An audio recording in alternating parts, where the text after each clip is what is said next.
بسم اللہ الرحمن الرحیم۔ جہاں مارکس ناکام رہ گیا اس سے آگے۔ میں نے یہ خطاب طلوع اسلام کنونشن منعقدہ سن 1975 عیسوی میں پیش کیا تھا۔ اس میں کچھ باتیں تو ایسی ملیں گی جو پہلے بھی سامنے آ چکی ہیں، لیکن اس میں جس انداز سے نظام اشتراکیت اور قرآنی نظام کا تقابل کیا گیا ہے اس سے یہ سارا مسئلہ بالکل واضح ہو جاتا ہے۔ انسان کا تربیہ یہ ہے کہ کرۂ ارض پر اس کی نمود سے پہلے وہ تمام سامان موجود تھا جس پر اس کی زندگی کا دار و مدار تھا: ہوا، پانی، روشنی، حرارت اور زمین میں غذا کے ذخائر۔ اور اس کا سب سے بڑا المیہ یہ ہے کہ اس کے باوجود کرۂ ارض پر انسانوں کی نصف سے زیادہ آبادی رات کو بھوکی سوتی ہے۔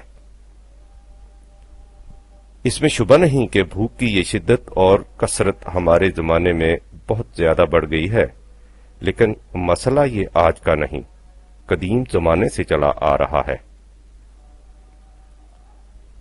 ہم تاریخ انسانی کے ابتدائی ادوار میں دیکھتے ہیں کہ انسانوں کی آبادی بالعموم زمین کے ان خطوں میں ہوتی تھی جہاں کی آب و ہوا گرم اور پانی کی افراط ہو۔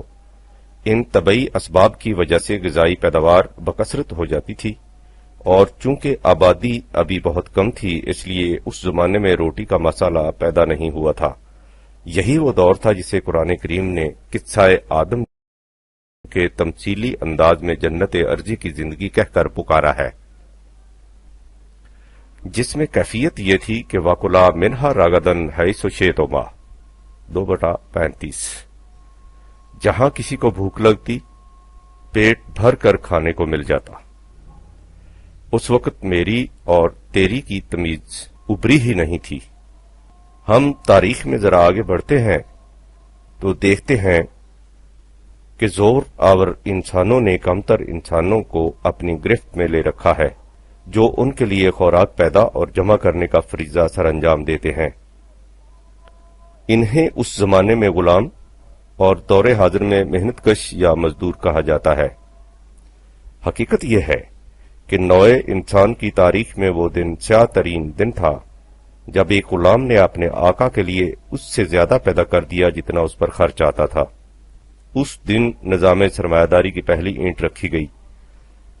اس کے بعد یہ روش اس طرح پھیلی اور مستحکم ہوئی کہ آقا اور غلام کا یہ فرق فطرت کا تقاضا اور خدا کا منشا تسلیم کیا جانے لگا۔ چنانچہ ہم دیکھتے ہیں کہ ایک طرف منظم فکر انسانی کا ابو الآباء افلاطون پلیٹو انسانوں کی جو طبعی تقسیم کرتا ہے تو اس میں ایک طبقہ غلاموں کا قرار دیتا ہے۔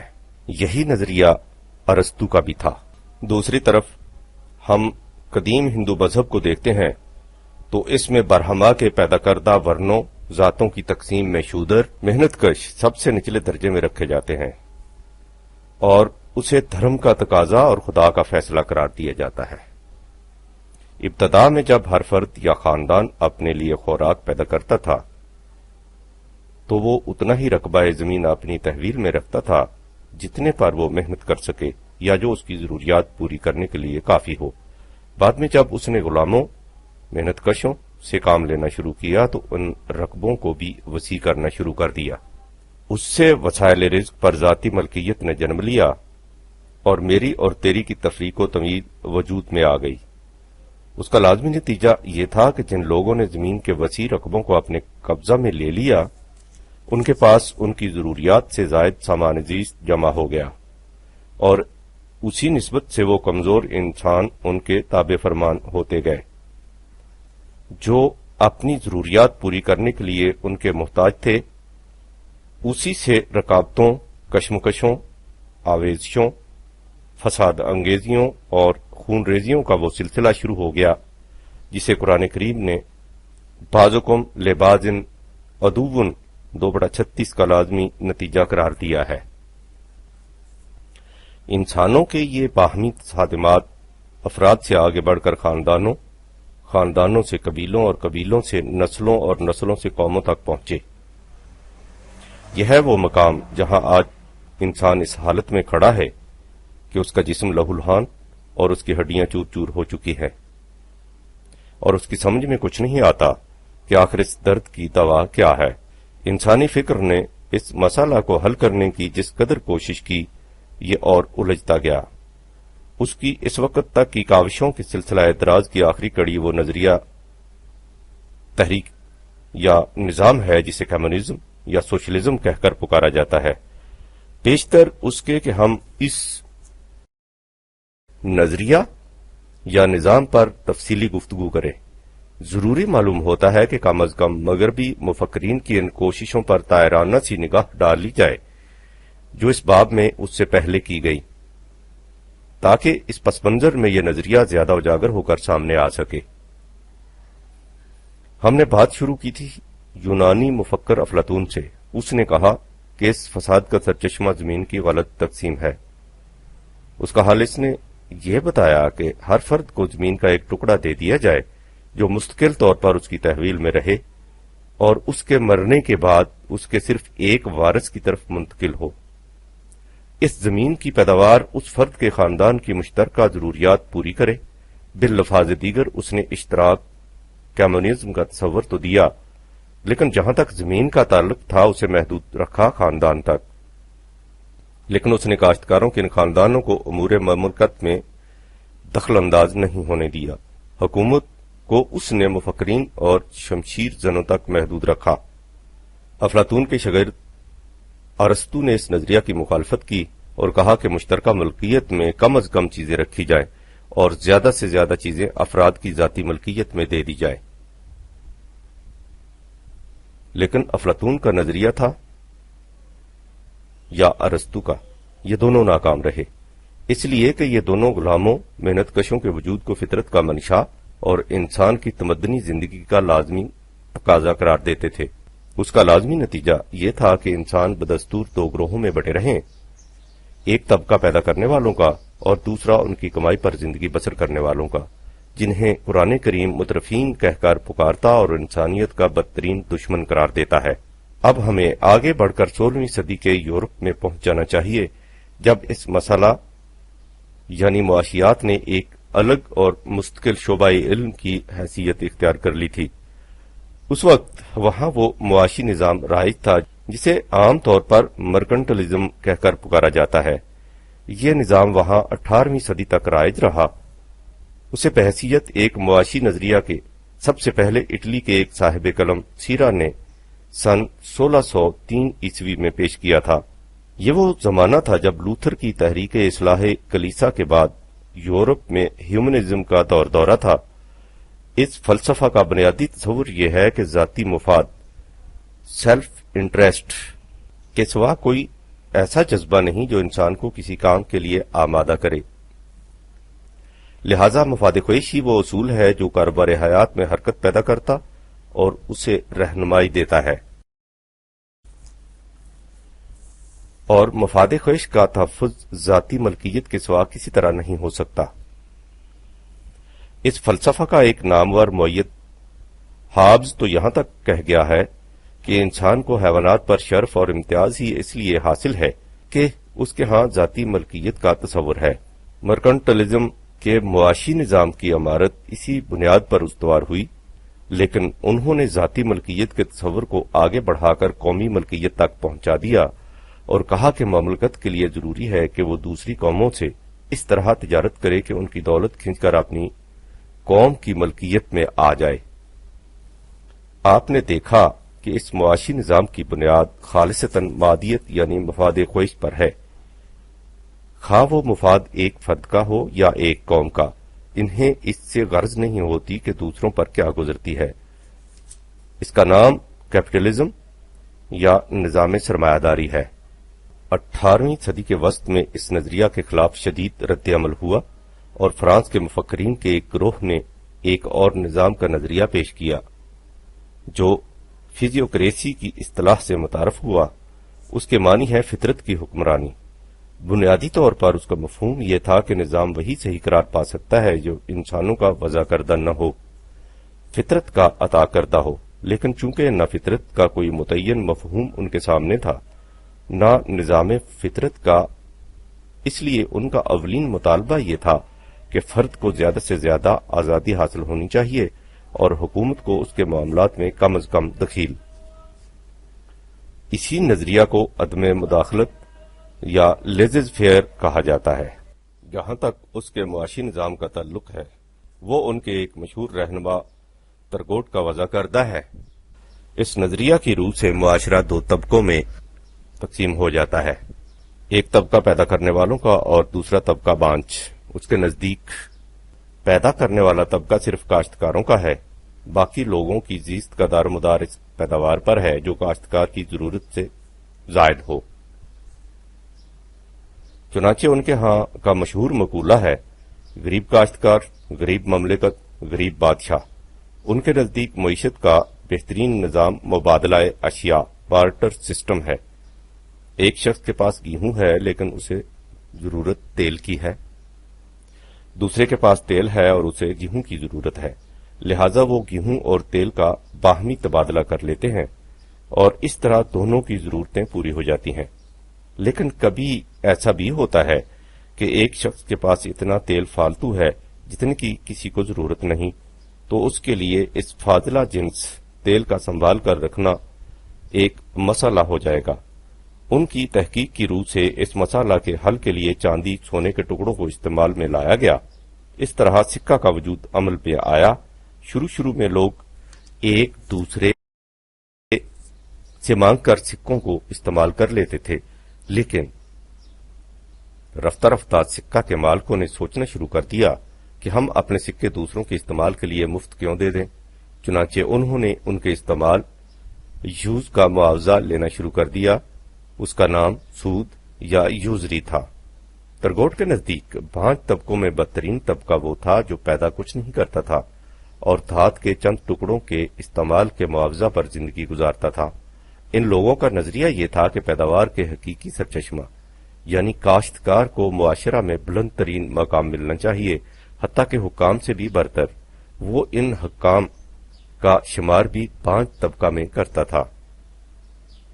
ممکن ہے فزیوکراٹس کا نظریہ زیادہ پھیل جاتا، لیکن عین اسی زمانے میں اسکاٹ لینڈ میں ایک مفکر پیدا ہوا جو دیگر تمام مفکرین پر چھا گیا۔ اس کا نام ہے ایڈم سمتھ، جس کی کتاب دی ویلتھ آف نیشنز نے عالمگیر شہرت حاصل کر لی۔ یہ کتاب در حقیقت نظام سرمایہ داری کی بائبل ہے۔ اسمتھ کا بنیادی نظریہ یہ تھا کہ دولت کا سرچشمہ زمین نہیں، صنعت کاری، انڈسٹری ہے۔ اس سے مغرب کے نظام کارخانہ داری کی بنیاد پڑی۔ وہ کہتا ہے کہ جو قوم ایسی چیزیں تیار کرے جن سے دوسرے لوگوں کی ضرورتیں بڑھتی جائیں، اس کے پاس دوسروں کی دولت کھینچی چلی آئے گی۔ وہ فرد کی ذاتی ملکیت پر کسی قسم کی پابندی کو جائز قرار نہیں دیتا۔ اس کا نظام خالصتاً مادہ پرستانہ ہے، اس کے سامنے کوئی اخلاقی تصور نہیں۔ اسمتھ کے متبعین میں بینتھم، مالتھوس، ریکارڈو وغیرہ نے اس کے نظریہ کو مزید تقویت پہنچائی اور یورپ میں نظام سرمایہ داری آگے ہی آگے بڑھتا چلا گیا۔ اس نے محنت کشوں کے خون چوسنے کے جذبہ کو کس حد تک شدید اور ناقابل تسکین بنا دیا تھا، اس کا اندازہ اس دور کے لٹریچر سے بخوبی لگ سکتا ہے۔ مثلا ڈیفو نے سن 1704 عیسوی میں ایک پمفلٹ شائع کیا جس میں لکھا کہ غریبوں کی مدد بالکل نہیں کرنی چاہیے، اگر ان کی مدد کی گئی تو وہ سہل انگار ہو جائیں گی، اور اگر انہیں سرکاری اداروں میں کام پر لگایا گیا تو اس کا اثر پرائیویٹ اداروں پر بہت برا پڑے گا، اس لیے انہیں ان کی حالت پر چھوڑ دینا چاہیے۔ وہ اپنا رزق آپ تلاش کریں اور کام نہ ملنے کی صورت میں فاقہ کشی کریں۔ اس کے کچھ عرصہ بعد مانڈویلی نے اپنی کتاب فیبل آف دا بیسز شائع کی، جس کا ملخص یہ تھا کہ غریبوں سے کام لینے کی ایک ہی شکل ہے اور وہ یہ کہ انہیں محتاج رکھا جائے۔ عقل مندی کا تقاضا یہ ہے کہ ان کی ضروریات کو تھوڑا تھوڑا پورا کیا جائے، انہیں ضروریات زندگی کی طرف سے بے نیاز کر دینا حماقت ہے۔ سوسائٹی کی خوشحالی کا راز اس میں ہے کہ لوگوں کی زیادہ سے زیادہ تعداد تباہ حال اور مفلس رہے۔ 18ویں صدی کے آخر میں برطانیہ میں یہ سوال پیدا ہوا کہ دیہی آبادی کو کس طرح مجبور کیا جائے کہ وہ شہروں میں آ کر کارخانوں میں مزدوری کریں۔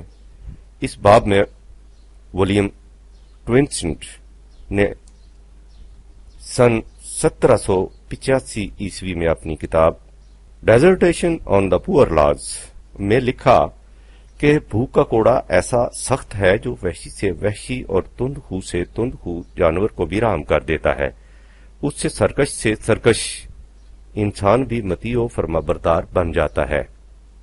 اس لیے اگر تم غریبوں سے کام لینا چاہتے ہو تو اس کا ذریعہ فقط ایک ہے، یعنی بھوک۔ بھوک ہی وہ جذبہ محرکہ ہے جس سے غریب اور محتاج ہر قسم کا کام کرنے پر آمادہ ہو سکتے ہیں۔ یہ تھی وہ فضا جسے نظام سرمایہ داری نے پیدا کر دیا۔ اس میں شبہ نہیں کہ یہ فضا عام ہو چکی تھی، لیکن اس کے باوجود معاشرہ میں کچھ افراد تو ایسے ضرور ہوتے ہیں جن کے سینے انسانی جذبات ہمدردی سے یکسر خالی نہیں ہو جاتے۔ چنانچہ وہاں بھی ایسے انسان پیدا ہوئے۔ غریبوں اور ناداروں کے خلاف نظام سرمایہ داری کی اس شدت نے اس قسم کے انسانوں کے جذبات ہمدردی کو بیدار کر دیا۔ ان میں سب سے پہلے ہمارے سامنے سینٹ سائمن آتا ہے۔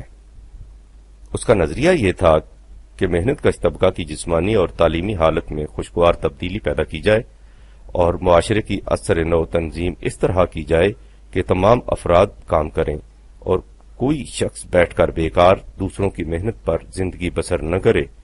اس کے متبعین میں بعض گرمرو بھی تھے جو چاہتے تھے کہ سرمایہ دار طبقہ کو یکسر مٹا دیا جائے اور مزدوروں میں زیادہ سے زیادہ اشتراکیت اور اجتماعیت کا جذبہ پیدا کیا جائے۔ ان میں سب سے نمایاں شخصیت رابرٹ اوون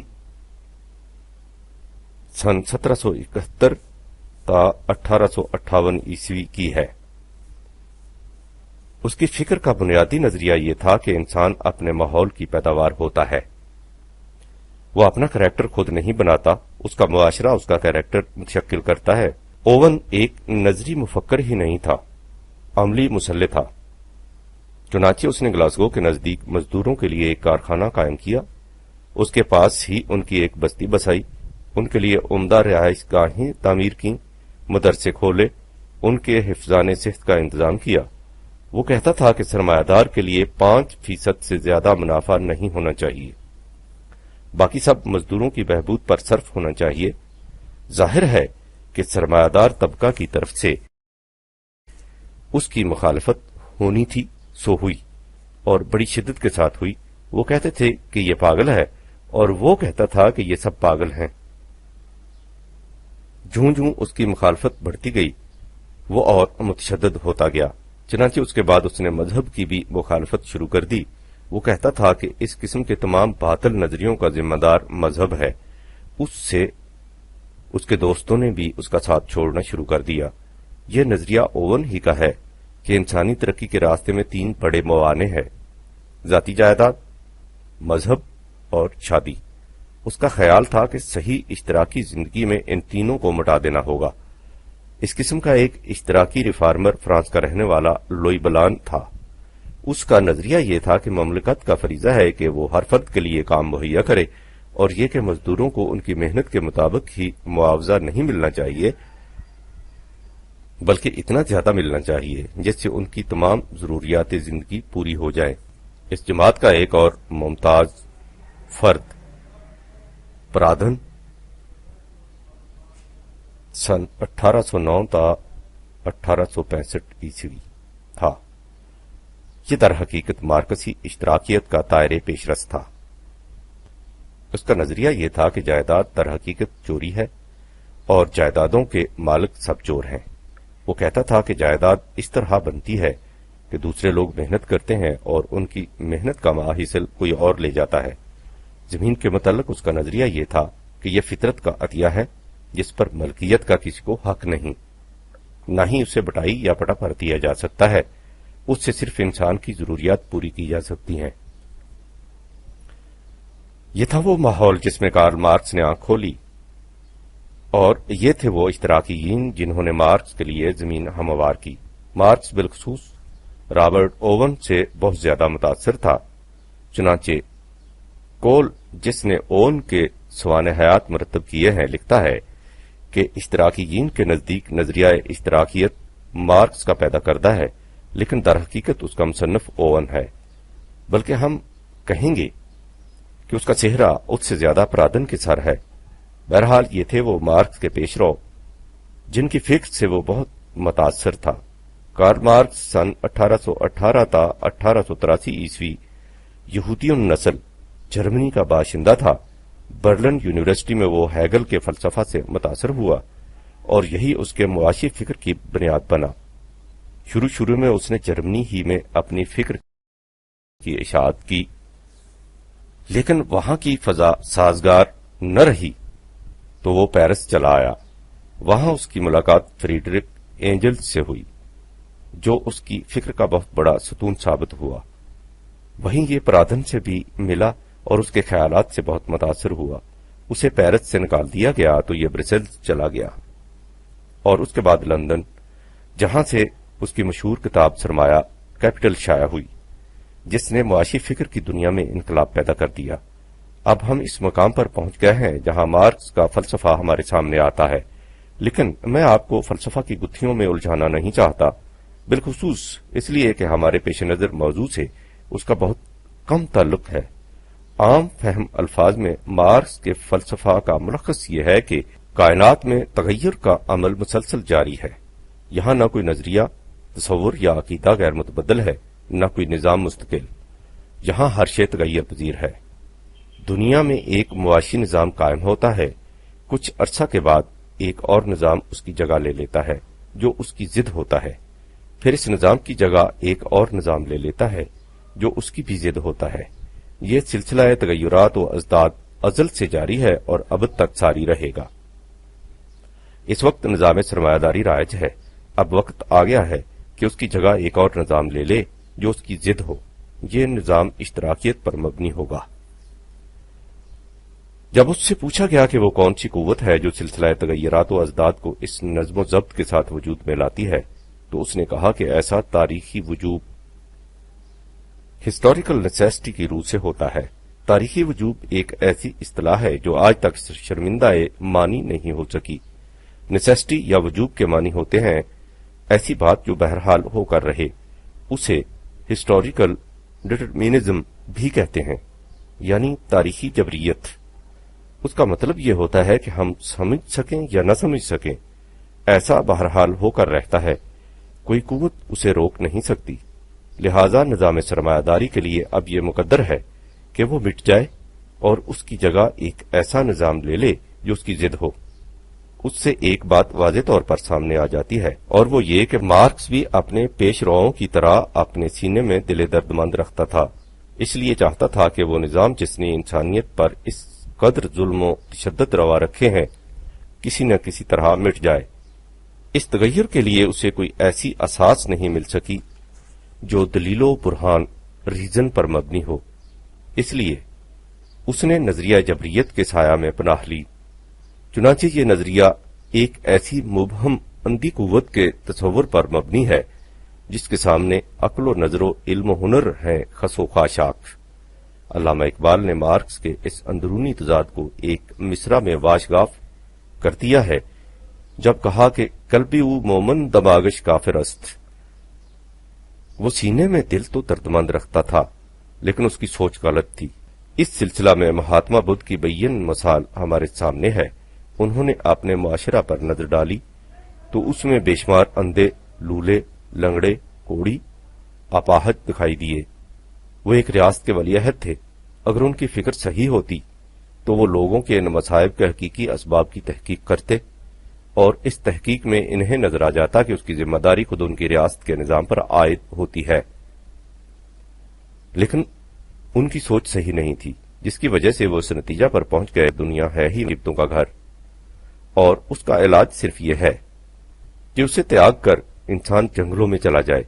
آپ غور کیجئے کہ اس غلط سوچ نے نوع انسان کو کس قدر تباہ کر کے رکھ دیا۔ اس نے ایک مذہب کی شکل اختیار کر لی جو 2-2.5 ہزار سال سے دنیا کی اس قدر کثیر آبادی کے اعصاب پر مسلط چلا آ رہا ہے اور جس نے انہیں شل کر کے رکھ دیا ہے۔ ہم دیکھ چکے ہیں کہ اوون کا نظریہ یہ تھا کہ نظام سرمایہ داری مذہب کا پیدا کردہ ہے، اس لیے اس نظام سے رستگاری کے لیے مذہب کا مٹا دینا ضروری ہے۔ مارکس انہی فلاسفروں سے متاثر تھا۔ اسی لیے وہ بھی اسی نتیجہ پر پہنچا اور اس نے بھی یہی کہا کہ نظام سرمایہ داری کا تختہ الٹنے کے راستے میں مذہب سب سے بڑی رکاوٹ ہے، اس لیے اس کا راستے سے ہٹانا از بس ضروری ہے۔ سوال یہ ہے کہ وہ اس نتیجہ پر کیسے پہنچا، اور اس کا جواب نہایت آسان اور پیش پا افتادہ ہے۔ وہ یہودیوں نسل تھا، اور یہودیوں کی صدیوں سے یہ حالت چلی آ رہی تھی کہ وہ دنیا کی ذلیل ترین قوم بن کر رہ گئے تھے۔ نہ صرف یہ کہ ان کی کہیں اپنی حکومت نہ تھی، ان کے رہنے کا ٹھکانہ تک بھی کوئی نہیں تھا۔ انہیں کہتے ہی دی ونڈرنگ جیوز، دشت پیما خانہ بدوش قوم تھے، اور ان کی اس حالت کا ذمہ دار وہ مذہب تھا جسے وہ اس تقدس سے سینے سے لگائے پھرتے تھے۔ مارکس سب سے پہلے اس مذہب سے متنفر ہوا، اس کے بعد اس کے سامنے عیسائیت آئی۔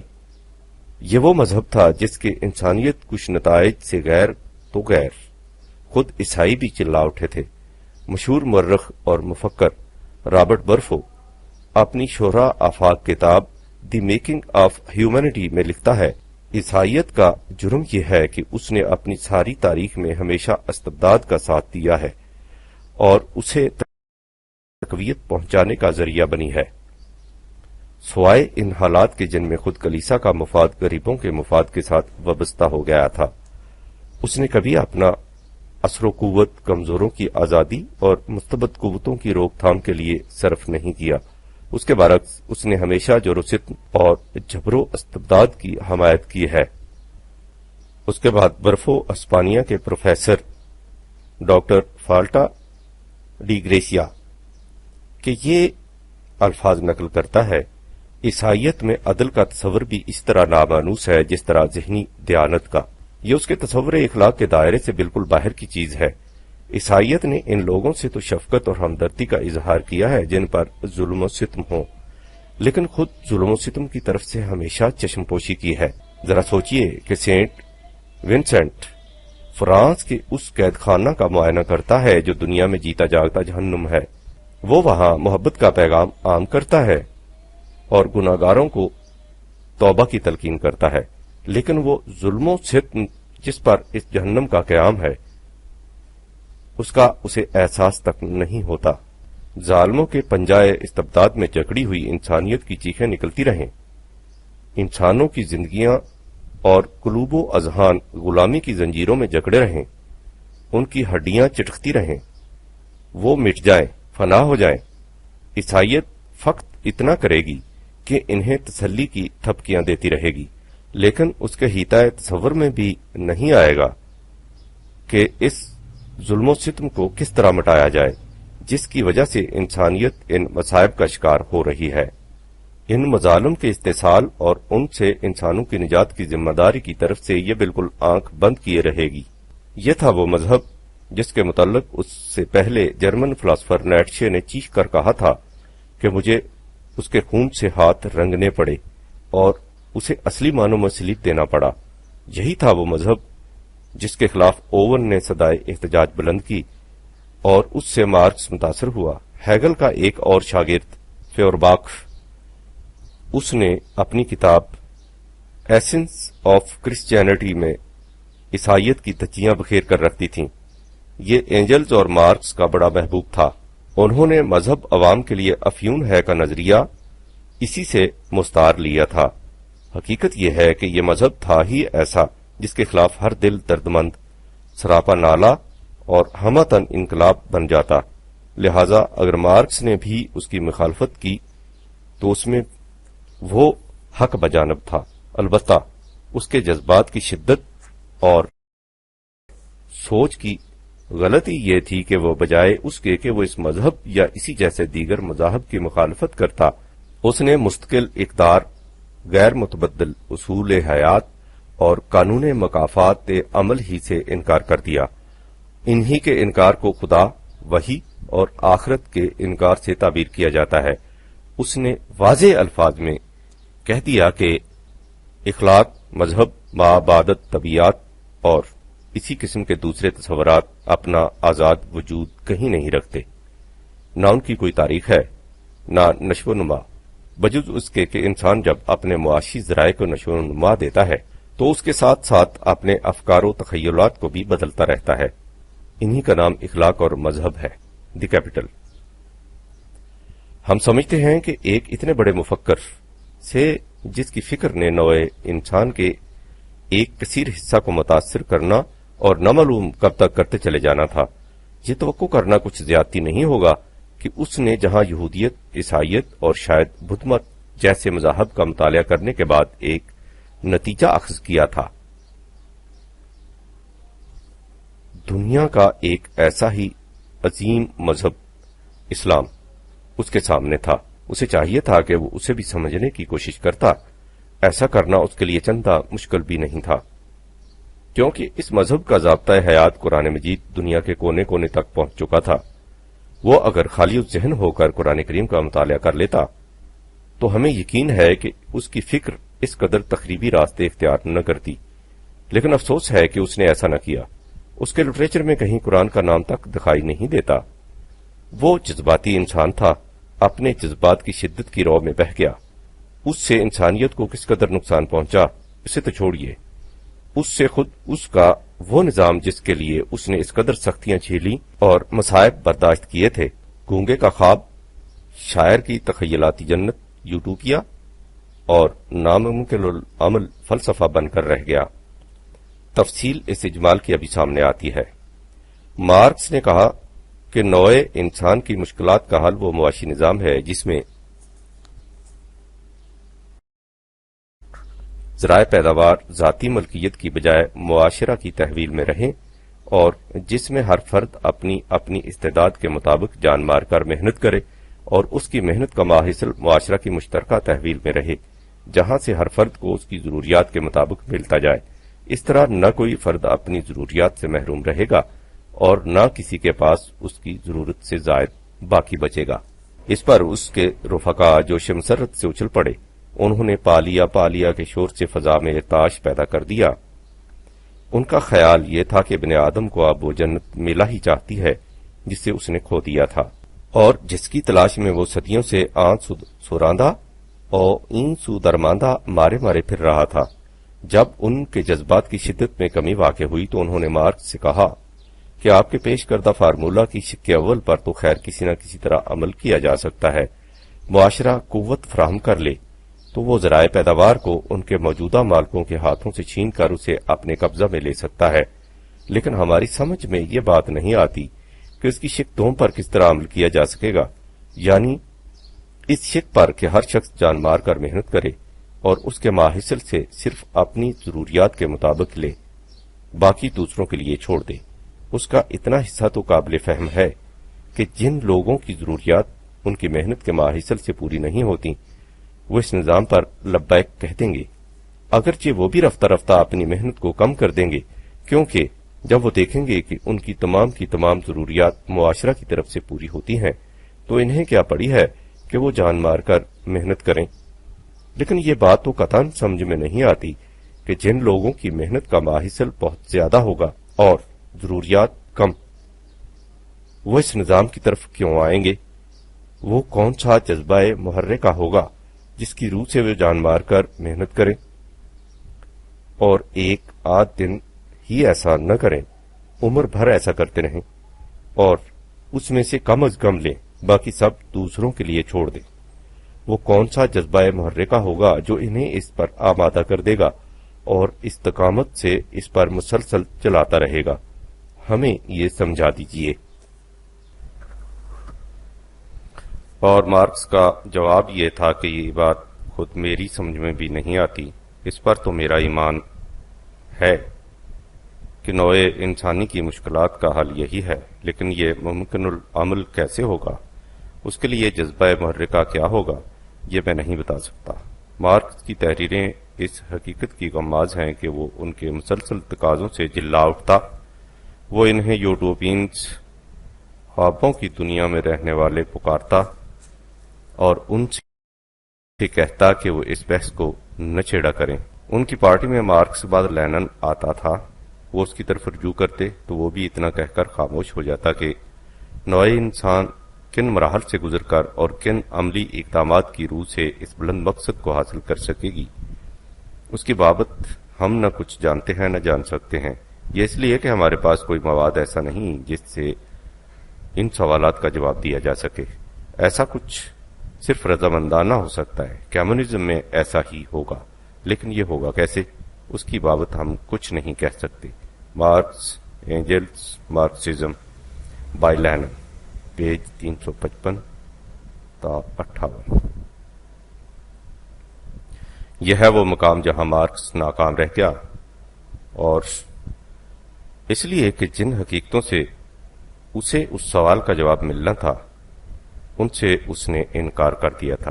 یہ نتیجہ تھا اس کی کافر دماغی کا، اور مارکس ہی نہیں، یہ وہ مقام ہے جس پر آج بھی کمیونزم کا ہر دائی اسی طرح ششدر و حیران اور خاسر و ناکام کھڑا ہے۔ ان میں سے بھی کسی کے پاس اس سوال کا جواب نہیں کہ وہ جذبہ محرکہ کیا ہوگا اور کیسے پیدا ہوگا جس کی روح سے کمیونزم کا نظام ممکن العمل قرار پا سکے گا۔ مارکس اور اس کے رفقا کی یہی ناکامی تھی جس کی وجہ سے انہوں نے طے کیا کہ ہمیں کمیونزم کے نظام کو چھوڑ کر سر دست اس فارمولہ کی شک اول کو اپنانے کی کوشش کرنی چاہیے، یعنی اس شک پر عمل پیرا ہونے کی کہ ذرائع رزق ان کے موجودہ مالکوں کے ہاتھ سے چھین کر اسٹیٹ کی تحویل میں دے دیے جائیں۔ اسے سوشلزم کہا جاتا ہے، جیسا کہ مارکس کے رفقا نے کہا تھا۔ اس شک پر قوت اور تشدد کی روح سے ہی عمل کیا جا سکتا ہے۔ یہ وجہ ہے جو سوشلزم اور تشدد لازم و ملزوم ہے۔ چنانچہ لینن اپنی کتاب اسٹیٹ اینڈ ریولیوشن میں اینجلز کے ایک مقالہ کا اقتباس دیتے ہوئے لکھتا ہے، انقلاب ایک ایسا عمل ہے جس کی روح سے آبادی کا ایک حصہ دوسرے حصہ پر اپنا اختیار و تسلط، قوت و استبداد، نو کے شمشیر، گولیوں کی بوچھاڑ اور آتشی گولوں کے دھماکے سے زبردستی قائم کرتا ہے۔ سوشلزم میں نظام حکومت کس قسم کا قائم ہوگا، اس کے متعلق مارکس لکھتا ہے، نظام سرمایہ داری اور کمیونزم کے درمیان عبوری دور میں وہ طریقہ کار فرما ہوگا جس کی روح سے اول الذکر ثانی الذکر میں بتدریج تبدیل ہوگا۔ اسی نسبت سے اس عبوری دور میں یعنی سوشلزم میں سیاسی نظام بھی عبوری قسم کا رائج ہوگا۔ اس میں اسٹیٹ محنت کشوں کی ڈکٹیٹرشپ کا نام ہوگا۔ اس ڈکٹیٹرشپ کے متعلق اسٹالن اپنی کتاب لیننزم میں لکھتا ہے، ڈکٹیٹر ایک ایسی مختار عام ہستی کا نام ہے جس کا وجود یکسر قوت پر فائز ہو، ایسی مطلق العنان ہستی جو کہ قانون اور ضابطہ کی پابند نہ ہو۔ آئینی نظام حکومت کے علمبردار سن لیں اور اچھی طرح سن لیں کہ ڈکٹیٹرشپ کے معنی ہے قوت لامحدود اور قاہرہ قوت جو جبر و اکراہ پر مبنی ہو اور جسے آئین و دستور اور قانون و شریعت سے کچھ واسطہ نہ ہو۔ یہ ڈکٹیٹرشپ عام افراد معاشرہ ہی کو جبر و اکراہ سے اپنے قابو میں نہیں رکھے گی، خود اپنی پارٹی کا ڈسپلن بھی اسی انداز سے برقرار رکھے گی۔ انقلاب روس 1917 عیسوی میں عمل میں آیا اور لینن نے سن 1920 عیسوی میں کہا تھا کہ اس حقیقت کو اب ہر ایک نے محسوس کر لیا ہوگا، باشویک 2.5 سال تو ایک طرف 2.5 ماہ تک بھی برسر اقتدار نہیں رہ سکتے تھے اگر ہماری پارٹی میں متشدد اور صحیح معنوں میں فولادی ڈسپلن قائم نہ رکھا جاتا۔ اس سے ظاہر ہے کہ مارکسی نظریہ کی روح سے سوشلزم کا قیام تشدد اور قوت کے بغیر ناممکن ہے۔ یہ تشدد اور قوت خود پارٹی کے اندر بھی کار فرما رہے گا، اور یہ سب کچھ ڈکٹیٹر کے قاہرانہ اختیارات کی روح سے ہوگا۔ تشدد ہی نہیں بلکہ اس میں کسی قسم کے ضابطہ اخلاق کی بھی پابندی نہیں ہوگی۔ لینن نے سن 1920 عیسوی میں یوتھ کمیونسٹ لیگ کی تیسری کانگریس میں نوجوانوں سے خطاب کرتے ہوئے کہا تھا، ہم ان تمام ضوابط اخلاق کو مسترد کرتے ہیں جو کسی وافق الفطرت سرچشمہ یعنی وحی خداوندی یا غیر طبقاتی تصور کے پیدا کردہ ہوں۔ ہم اعلانیہ کہتے ہیں کہ اخلاقیات کا اس قسم کا تصور فریب ہے۔ یہ تصور ذمہ داری اور سرمایہ داری کے مفاد کی حفاظت کی خاطر محنت کشوں اور کاشتکاروں کے دلوں کو تاریکی اور دھند میں رکھنے کے لیے وضع کیا گیا ہے۔ ہم کہتے ہیں کہ ہمارا ضابطہ اخلاق محنت کشوں کی طبقاتی جنگ کے مفاد کے تابع ہے۔ یہی ہمارے ضابطہ اخلاق کا سرچشمہ ہے۔ سرمایہ داروں کا دعویٰ ہے کہ ان کا ضابطۂ اخلاق احکام خداوندی پر مبنی ہے۔ ہم اس تصور کو ٹھکراتے ہیں۔ ہم خدا کی ہستی کے قائل نہیں۔ اخلاق انسانی معاشرہ ہی کا نام ہے، اس کے ماوراء جو کچھ ہے فریب ہے۔ ہم کسی ابدی طاقت کے قائل نہیں۔ اس قسم کے اخلاق کے متعلق جس قدر افسانے وضع کیے گئے ہیں، ہم ان سب کا پردہ چاک کر کے رکھ دیں گے۔ Marks Engels Marxism. جس طرح ہم تشدد کے متعلق بتا چکے ہیں کہ وہ برسر اقتدار پارٹی یا ڈکٹیٹرشپ کی طرف سے عوام پر ہی روا نہیں رکھا جائے گا، بلکہ خود اپنی پارٹی میں بھی انہی آہنی زنجیروں کے ذریعے ڈسپلن قائم کیا جائے گا۔ اسی طرح جھوٹ، فریب دہی اور دیگر اخلاقی حدود شکنی بھی عوام تک ہی محدود نہیں رکھی جائے گی۔ پارٹی کے اندر بھی یہی روش رہے گی۔ گولنز نے اپنی کتاب اوور تھریٹنڈ ویلیوز میں لکھا ہے کہ جب مشہور اشتراکی رہنما ڈاکٹر جی لوکنس سے پوچھا گیا کہ کیا اشتراکی لیڈروں کے لیے یہ جائز ہے کہ وہ اپنی پارٹی کے افراد سے بھی جھوٹ اور فریب دہی سے کام لیں، تو اس نے کہا، اشتراکی اخلاق کی روح سے یہ فریضہ سب سے اہم ہے کہ اسے تسلیم کیا جائے کہ اندر ضرورت بددیانتی اور بے ایمانی سے کام لیا جا سکتا ہے۔ یہ سب سے بڑی قربانی ہے جس کا ہم سے انقلاب نے مطالبہ کیا تھا۔ ہم سمجھتے ہیں کہ یہ وہ انتہا ہے جس پر ٹھگوں اور ڈاکوؤں کے گروہ بھی نہیں پہنچے تھے۔ ان کا اپنا ایک آئین اور ضابطۂ اخلاق ہوتا تھا جس پر وہ پارٹی کے اندر بڑی سختی سے عمل کرتے تھے، لیکن سوشلزم ایسا نظام ہے جو تشدد، جھوٹ، فریب، بددیانتی، عہد فراموشی میں اپنے اور پرائے کسی میں بھی تمیز نہیں کرتا۔ آپ جب کسی کمیونسٹ سے بات کریں اور اس سے کہیں کہ کیا یہ ہے وہ نظام جسے آپ نوع انسان کی بہبود کے لیے دنیا میں رائج کرنا چاہتے ہیں، تو وہ جواب میں کہتے گا کہ تشدد ہو یا اخلاق باختگی، اس سے معاشی عدل تو قائم ہو جائے گا، طبقاتی تقسیم کا تو خاتمہ ہو جائے گا۔ ہمیں ذرائع کو اہمیت نہیں دینی چاہیے، اس مقصد کو اہمیت دینی چاہیے جس کے حصول کے لیے وہ ذرائع اختیار کیے جاتے ہیں۔ means are justified by the end achieved۔ قطع نظر اس امر کے کہ جس میکیاولی مقولہ کو یہ لوگ اس طرح ایک حقیقت مسلمہ کے طور پر پیش کر دیتے ہیں، وہ کہاں تک صحیح ہے۔ سوشلزم میں اس قسم کے انسانیت سوز اور حدود فراموش ذرائع سے وہ مقصد بھی حاصل نہ ہوا اور نہ ہی ہو سکتا ہے جس کے حصول کے لیے یہ ذرائع استعمال کیے جاتے ہیں۔ مثلا یہ کہ ہمارے ہاں کے کمیونسٹوں میں شاید ہی ایسے ہوں، اور اگر ایسے ہوں گے بھی تو بہت کم، جنہوں نے کمیونزم یا سوشلزم کا عملی سطح پر مطالعہ کیا ہو۔ یہ بالعموم جذباتی ہوتے ہیں اور محض سنی سنائی باتوں کو دہراتے رہتے ہیں۔ انہیں یہ بھی معلوم نہیں ہوتا کہ اور تو اور خود مارکس نے کہہ دیا تھا کہ سوشلزم کی روح سے معاشی عدل حاصل نہیں ہو سکے گا۔ سنیے اس نے اس باب میں کیا کہا تھا۔ اس نے کہا تھا کہ لوگوں کی صلاحیتیں اور حالات مختلف ہیں، کوئی طاقتور ہے، کوئی کمزور، کوئی شادی شدہ ہے، کوئی مجرد، کسی کے بچے کم ہیں، کسی کے زیادہ، لیکن سوشلزم کے اصول تقسیم کی روح سے ایک کو زیادہ ملے گا، دوسرے کو کم، لہذا ایک مقابلتاً امیر ہوگا، دوسرا غریب۔ اس لیے لینن کے الفاظ میں اس نظام میں مساوات اور عدل نہیں ہوگا، اس میں دولت کا تفاوت اور غیر منصفانہ تفاوت باقی رہے گا۔ مارکس کے الفاظ میں یہ اس نظام سوشلزم کا بہت بڑا سقم ہے، لیکن اس عبوری دور میں، یعنی جب تک سوشلزم کا نظام قائم رہے گا، یہ سقم باقی رہے گا، اس کا کوئی علاج نہیں۔ لینن۔